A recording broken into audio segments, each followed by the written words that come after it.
Imagine waking up one morning, expecting the usual quiet of your home, only to discover that your mother, the woman who raised you, guided you, and has been the foundation of your family, is gone. Not gone like she's out for errands, not gone like she's visiting a friend, but gone in a way that makes your heart drop and your stomach tighten. That is exactly what happened to Savannah Guthrie, the familiar face millions see every morning on the Today Show. Her mother, Nancy Guthrie, an 84-year-old woman living in Arizona, vanished without a trace on January 31st. It started as a quiet Saturday, a routine weekend day, and ended as a nightmare no family should ever experience. Before we continue, please hit the like button, subscribe to the channel, and turn on the notification bell for updates. What makes this story even more shocking, even chilling, is what followed the initial disappearance. Blood was found at Nancy Guthrie's home. Real blood. A detail so stark and alarming it immediately transformed a worrying missing person case into a full-blown criminal investigation. And then came the revelation that would leave not only Savannah, but the public reeling. The DNA test from that blood pointed directly to Savannah's own husband, Michael Feldman. Think about that for a moment. In an instant, someone's world flips upside down. The person you trust most, the one who is supposed to protect you and your family, is now under suspicion for potentially harming the very person who gave you life. For viewers at home, this is not just a headline. It is a story of betrayal, of shocking twists, and of questions that demand answers. How could this happen? What really took place that night? And most importantly, what does this mean for the Guthrie family and for justice itself? Nancy Guthrie had lived a full life, surrounded by family, friends, and neighbors who admired her warm presence. She was 84, and in her later years, her days were filled with quiet routines, calls with her daughter Savannah, and the occasional outing to run errands or enjoy the Arizona sun. But on that Saturday morning, her house remained empty. Neighbors noticed lights on, cars in the driveway, but no movement inside. When Savannah and her family began searching, calling her cell phone, and eventually contacting authorities, they were met with silence. The house seemed untouched, yet something was unmistakably wrong.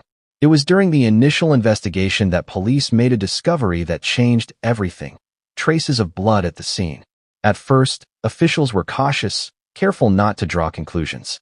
But as forensic teams examined the evidence, the situation escalated. Blood at a missing person's home always raises red flags, especially when there is no immediate explanation for its presence. The atmosphere shifted from concern to alarm. Investigators had to consider that Nancy's disappearance might not have been accidental. Could this have been a kidnapping? Or worse, could someone close to her be involved? As news of the blood test circulated, a sense of disbelief spread. How could this be? Nancy's daughter, Savannah, is a public figure known for her professionalism, poise, and family values. Michael Feldman, her husband, is someone trusted and loved by the family. Yet, the DNA evidence was pointing in a direction that no one expected. Arrests in cases like this rarely happen without cause, and in this situation, the results were undeniable. Suddenly, the public watched as a story that began as a missing person case became a narrative filled with betrayal, suspicion, and questions of morality. What does it mean for a family when trust fractures in such a dramatic way? Savannah Guthrie, who has spent her career asking tough questions of public figures, now found herself at the center of a personal storm. She was forced to confront the unthinkable in the public eye. That the person she married, who should have been her partner and protector, was now facing allegations linked to her mother's disappearance. The emotional stakes were immense. Heartbreak mingled with confusion, fear, and outrage. And as the story developed, it became clear that this was not a simple case of miscommunication or misunderstanding. There were layers of complexity that demanded careful unpacking, and would do so in ways that shocked even seasoned investigators. For the public, it's natural to wonder about the timeline. How did this unfold so quickly? Nancy was last seen on Saturday, January 31st. Authorities responded promptly. Family members were interviewed. Forensic teams scoured the home.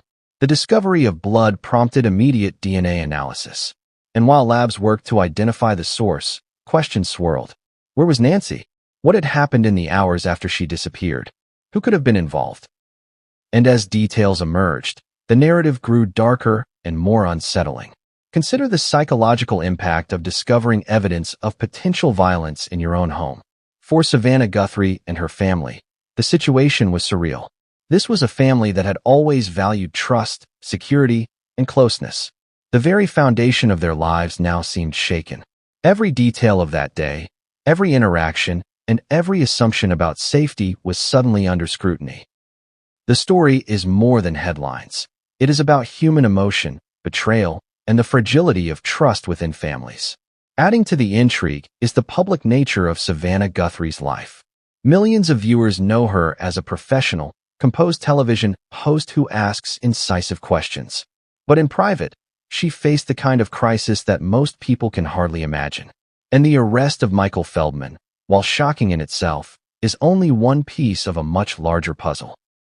Investigators and reporters alike have had to piece together the timeline, examine motives, and sift through evidence to understand how a routine Saturday night spiraled into an unfolding mystery that captivated national attention. And yet, even with the arrest, questions remain. Where exactly is Nancy Guthrie? What led to the events that unfolded that night? Was this a targeted act, a moment of desperation, or a calculated crime? How will this impact Savannah, her children, and the extended family? Every answer seems to lead to more questions, and every revelation adds another layer to the story. For the audience watching this story develop, the stakes are both personal and universal. It is a story about family, trust, and the shocking ways in which our assumptions about safety and loyalty can be upended. It is also about the mechanics of investigation, how a single piece of evidence, blood, can change the trajectory of a case, leading to arrests, public outrage, and a national conversation about justice and accountability. As we dive into this story, it's important to keep one thought in mind. Every detail matters. Every witness statement, every forensic analysis, every timeline is a piece of the puzzle. And as shocking as the arrest of Michael Feldman was, it is only the beginning of a story that promises twists, turns, and revelations that no one could have predicted. So as we begin, I ask you to consider, what would you do if someone you trusted was implicated in a crime that strikes at the heart of your family? How do you reconcile love with betrayal? And what happens when the truth is stranger than fiction? But what came next would change everything, and no one saw it coming. What really happened on that Saturday morning, January 31st, remains a question that continues to haunt everyone involved. How does an elderly woman, living in the comfort of her own home, simply disappear without a trace? It sounds almost impossible, but for Nancy Guthrie, it was the start of a nightmare no one could have predicted. That morning, Nancy followed her usual routine, or so it seemed. She had a quiet, predictable life, the kind many elderly people cherish. She woke up early, enjoyed her breakfast, perhaps checked in on her phone or read the newspaper. Neighbors described seeing her garden well tended, her driveway clear, her mailbox organized. Nothing appeared out of place. But then, as the hours passed, the silence became heavier. Calls went unanswered. Texts weren't returned. And when family members arrived at her home, the house felt wrong. Too quiet. Too empty. When Savannah Guthrie was informed that her mother was missing, she could hardly believe it. How could Nancy vanish without leaving a single clue? She wasn't a woman to disappear voluntarily, certainly not at the age of 84.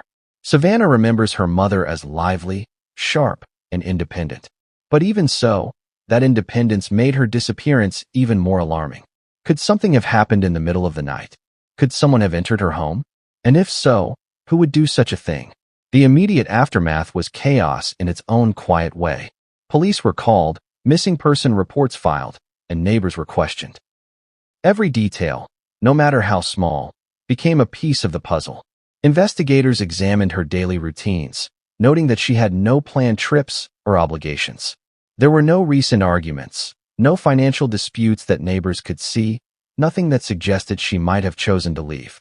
Yet the house offered clues, subtle but unsettling. A cup left half full, a chair slightly out of place, a door unlocked that was usually secure. Each minor observation contributed to a growing sense that something was very wrong. Investigators focused on the timeline, reconstructing Nancy's last known moments. Saturday, early morning, neighbors heard nothing unusual. Mid-morning, still silence. Noon, unanswered calls. Afternoon, the first signs of real concern appeared. Police noted that nothing in the home suggested forced entry, which complicated matters. Was she taken willingly? Could she have been lured? Or did someone in her circle have access that allowed them to enter unnoticed? For Savannah, this was devastating.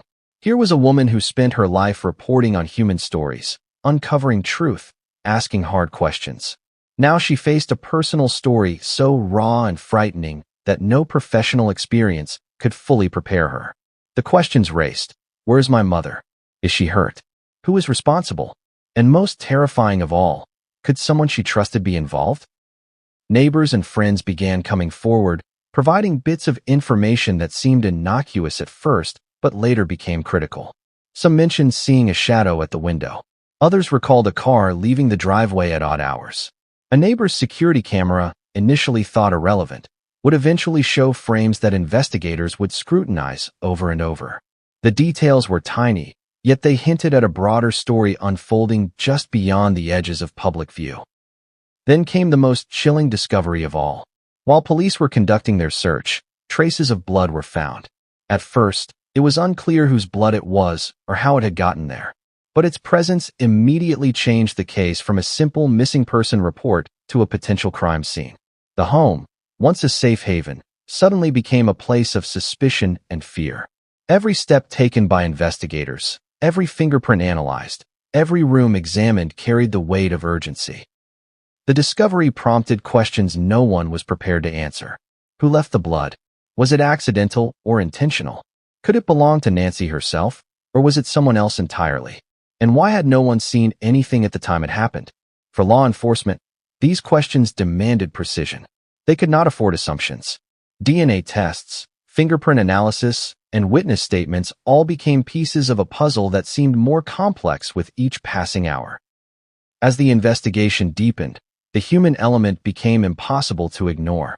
Savannah Guthrie, her husband Michael Feldman, and the rest of the family were caught in an emotional storm. Every interaction, every word, every hesitation became a point of scrutiny. Friends and colleagues reached out, trying to offer support, but the strain was enormous. For Savannah, it was not just professional, it was deeply personal. How do you continue your life, your public persona, when the person closest to you is suddenly implicated, even indirectly, in the disappearance of someone you love? The timeline of that Saturday became a critical focus. Investigators mapped out every hour, every known contact, every call and message. What started as a calm, quiet day had exploded into a sequence of events that no one could easily explain.